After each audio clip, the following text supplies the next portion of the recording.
temps à la fin que c'est la vie. And in the end the bottom line is c'est la vie, c'est la vie, c'est la vie, c'est la vie. Buonasera. Buonasera. Do il benvenuto, prima le signore, Katia Domanico. Grazie Chiara. Che ha condotto Premio Castel Gandolfo 2018. Giusto. Massimo Gargano, direttore generale dell'ANBI, il Consorzio Nazionale di Bonifica delle Acque Irrigue. Si parla di acqua. Io parto con il dottor Gargano, perché è stato impegnato, sempre impegnato, ma particolarmente in questo periodo. Avete fatto un concorso, Obiettivo Acqua, che non è stato, però questo insomma glielo chiederò a lei, non è stato un concorso fine a se stesso, ma forse un'occasione per ritornare a parlare di acqua. È stata l'occasione per parlare in modo diverso di acqua. In questo paese la cultura dell'acqua, la cultura della tutela e della disponibilità in termini quantitativi e qualitativi della risorsa è un tema che è nella sensibilità delle persone, nella coscienza delle persone quando c'è un problema. Ecco. La problematica vera è che noi dobbiamo in qualche modo questo tema, con i cambiamenti climatici e quindi con tutte le azioni da fare di contrasto per la questione legata a un consumo eccessivo del suolo, dobbiamo averla nelle coscienze di chi decide e di chi ne è utente, cioè dei cittadini, tutti i giorni. Ecco, il concorso Obiettivo Acqua che noi abbiamo voluto fare, un concorso fotografico, è andato proprio nella direzione di sollecitare in maniera orizzontale una cultura rispetto alla risorsa, un messaggio forte. Mi piace davvero ricordare che Visco, governatore della Banca d'Italia, soltanto pochi giorni fa, nel corso di un'assemblea appunto dell'istituto di cui ha la responsabilità, ha sollecitato tutti gli istituti di credito a porre massima attenzione nell'erogare il credito a quelle aziende, a quei cittadini che operano e vivono in aree a forte rischio idrogeologico, perché sono aree che in ragione dei cambiamenti climatici, anche stimando dei dati, sono più sottoposte a blocchi economici se producono, a rischi come cittadini che sono esposti con gli istituti di credito, con mutui, perché questo mette a rischio il sistema bancario. E quindi ecco, oramai questo è il livello di attenzione che c'è. È evidente che questo ancora non appartiene alla coscienza dei cittadini e anche alla coscienza di troppi amministratori, se è vero che insomma continuiamo a costruire a bagni di ossi, a bagnoletto. Io ho sentito un messaggio che mi ha colpito, perché sono stata lì a Palazzo Rospigliosi a seguirli. Katia, volevo sapere cosa ne pensi, perché insomma loro hanno detto sì, a volte arriva il messaggio sbagliato, no? Fa un po' di freddo, piove e si pensa che va tutto bene, che si ristabilisce, l'aria è pulita, l'acqua è maggiore. Questa parte qui mi ha colpito. Tu che idea hai dell'acqua? Nel senso, come risparmio, come... Beh, diciamo ha detto giustamente bene, siamo sensibili, siamo coscienti che abbiamo un problema, ma spesso lo sottovalutiamo, diamo per scontato questo bene, che poi è un bene indispensabile. Pensiamo che è indispensabile per l'agricoltura, è indispensabile proprio per lo sviluppo umano, è indispensabile anche per tutte quante le risorse industriali.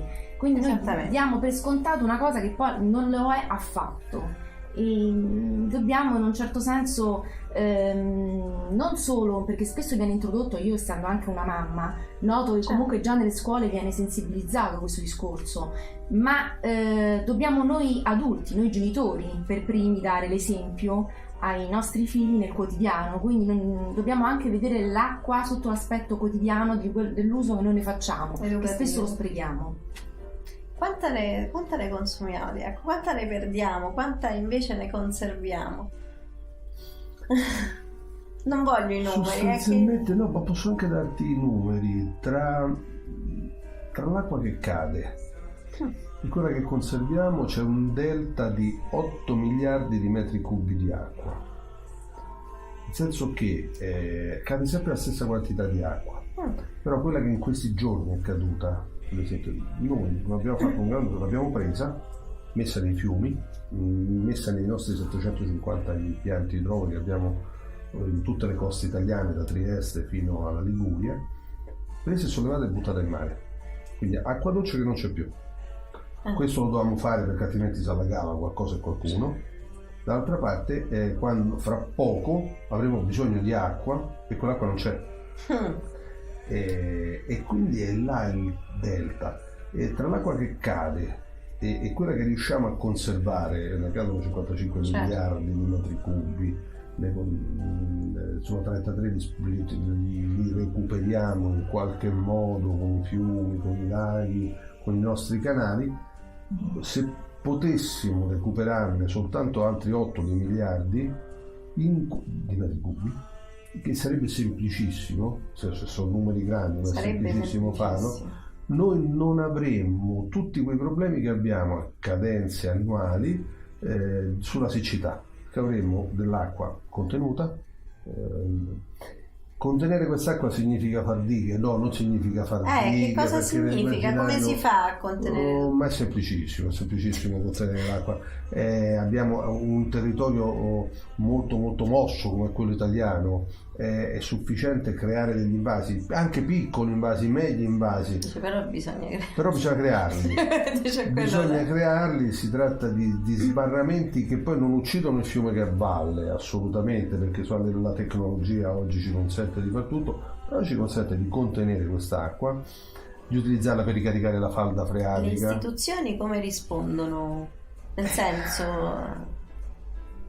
Le istituzioni rispondono anche con intelligenza. Io devo dire, come esperienza personale, che in qualche modo i consorzi di bonifica in Italia hanno presentato un enorme piano invasi, 2000 progetti da realizzare in 20 anni con un investimento che supera i 200 miliardi di euro. Mi sembrano soldi importanti, ma se pensiamo sempre dati ufficiali, non nostri peraltro, noi ci facciamo certificare dallo Stato. Certo. Angelo Borrelli, capo della Protezione Civile, stima i danni, siccità e alluvioni ogni anno 7 miliardi come dato medio. Quindi ecco che noi risparmiando potremmo avere a disposizione questa risorsa, ma però per un utilizzo multifunzionale. Perché? Perché poi questi invasi possono essere utilizzati per il tempo libero, abbiamo parlato prima delle mamme e dei ragazzi, sono invasi dove anche coltivare la biodiversità, dove flora, fauna possono in qualche modo anche divertirsi, diventano delle enormi situazioni dove si può fare fitodepurazione perché l'acqua addirittura migliora andando in falda, e quindi tutto sommato non ci sono implicazioni negative. Ma sono progetti sulla carta? Sono progetti poi... fatti, sono progetti che sono stati anche in parte finanziati, poi questo è stato proposto col passato governo, è stato attuato anche con questo governo, le iniziative sono partite. Indubbiamente dobbiamo recuperare 20-30 anni non solo di totale inerzia operativa, ma poi c'è l'altra questione del consumo del suolo. L'altro grande tema che a noi piace sottolineare, noi in qualche modo dobbiamo passare dalla economia del mattone che ha caratterizzato questo paese, mattone comunque, mattone dovunque, mattone dove non serve, poi siamo arrivati a offrire le case nei centri storici in euro, perché questo sta succedendo, però continuiamo a far case, è la realtà. A una economia della rigenerazione urbana. Che cosa succede quando copriamo territorio? L'acqua acquista velocità e quindi dobbiamo immediatamente allontanarla, pena dei disastri. Certo. Allontanarla significa appunto poi non averla a disposizione quando serve. E questo è un po', ecco perché dobbiamo fare in fretta a recuperare il tempo perso. Si può fare, la tecnologia ci aiuta, i consorzi di bonifica questo mestiere lo fanno anche bene. Pensi ce l'ha riconosciuto, si tratta adesso di correre e probabilmente di dare mano, di mettere mano in Parlamento a quella legge. Capisco che i tempi sono quelli della disponibilità di risorse, queste sono grandi opere pubbliche, i nostri progetti sono esecutivi. Però già sono progetti esecutivi. Però non siamo all'anno zero, questo assolutamente non siamo all'anno zero. Quello che manca appunto è la sensibilità di tutti i giorni. La sensibilità, esatto. Di Greta che cosa ne pensa? Il fenomeno Greta, andiamo un po' più. Ma personalmente ne penso tutto il bene possibile. Noi abbiamo... se ne è parlato tanto. Noi dalla Val d'Aosta alla Sicilia abbiamo attivato tutto il paese su delle iniziative quel venerdì del Friday Future. Sì, ci è interessato moltissimo perché comunque, con pregi e difetti di queste questioni, però andava nella direzione che a noi piace di far parlare quelli che di futuro si dovranno occupare più di noi perché ci vanno a vivere, i giovani. Purché se ne parli. Sì, assolutamente sì. Una filosofia.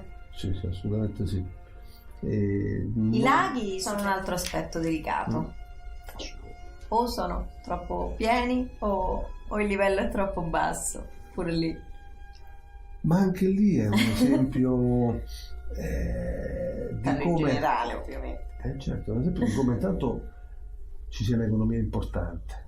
Chi conosce quel lago, quel piccolissimo lago, meraviglioso lago, meraviglioso, tanti aspetti naturali belli, quella passeggiata nel bosco, insomma, che è amata da tantissimi, compreso il sottoscritto, anche se non si vede, però indubbiamente c'è un'economia della ristorazione, un'economia delle attività del tempo libero, un'economia di tutte quelle attività di quelli che amano fare fotografie in modo particolare. Insomma, ci sono tutta una serie di aspetti qualificati e qualificanti rispetto a quel bacino lacustre.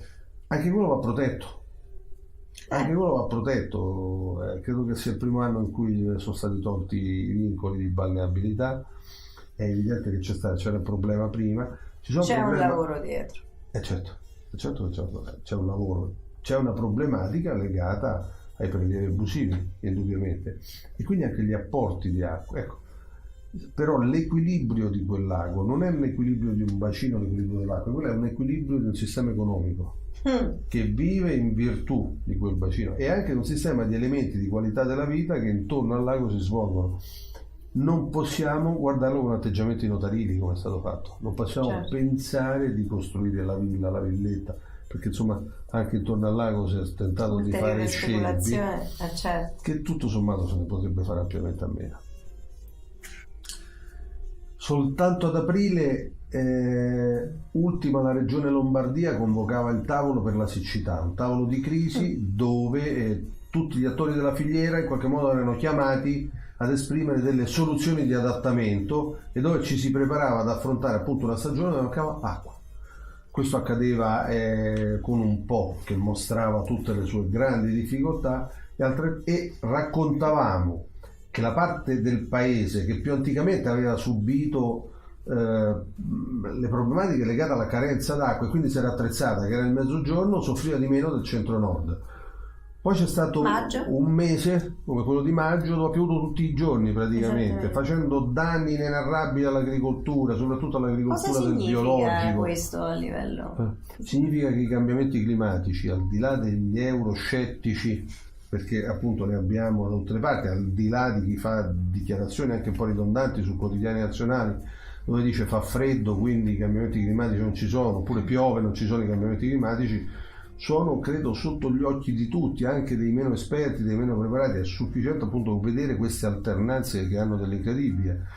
Ecco, rispetto a questo ci prepariamo a un'estate che sarà torrida e quindi anche da questo punto di vista altro segnale di questi cambiamenti, bisogna adattarsi, bisogna adottare e fare scelte strategicamente evolute che adattino i comportamenti delle persone, i comportamenti dei territori, i comportamenti delle imprese e, come dicevamo all'inizio, in qualche modo a quella che è la nuova realtà. E se non ci si prepara è possibile che ci ritroviamo d'inverno con le mezze maniche? Ma soprattutto che ci ritroviamo a maggio col cappotto.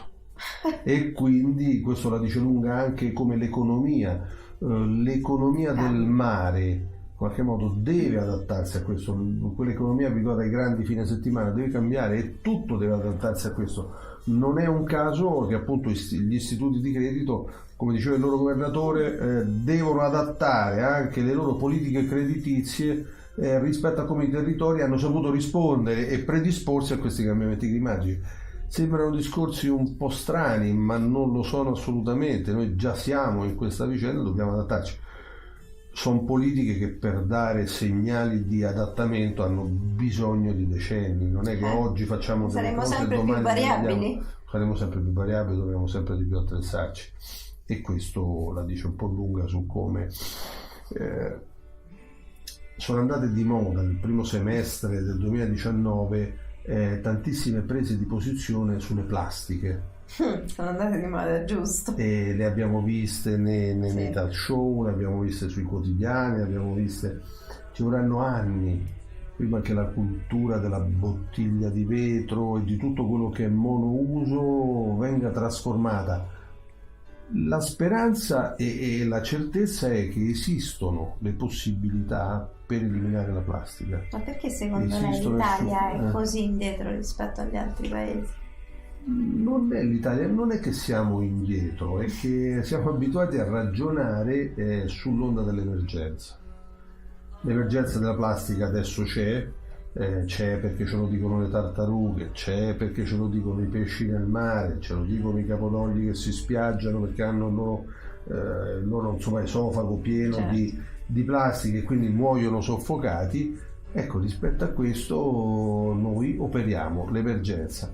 Sarebbe bello, sarebbe più utile, sarebbe più prospettivo, insomma sarebbe più bello disegnare traiettorie di futuro che disegnino non un'Italia, un'Europa, un pianeta che rispetto a queste tematiche su delle plastiche biodegradabili abbiamo a disposizione già pronte, non dovremmo fare nulla, dobbiamo soltanto decidere di farlo. Permettimi di fare una battuta col tema dell'acqua. Sì, e poi chiude lui perché Sì. gli voglio chiedere un pochino. Esatto, questa problematica dell'acqua rispecchia un po' l'Italia, diciamo, che fa un po' acqua da tutte le parti, no? Che noi pensiamo, insomma, che ne abbiamo sempre a sufficienza, invece poi ci rendiamo conto appunto che ci manca. La Noi vecchia storia della Eh? cicala e la formica, forse. Essendo passate le elezioni potremmo dire che insomma abbiamo molte cose che facciamo acqua e dobbiamo fare in fretta dei passi avanti, ma nell'interesse di tutti insomma. Grazie. Grazie a voi. C'est la vie.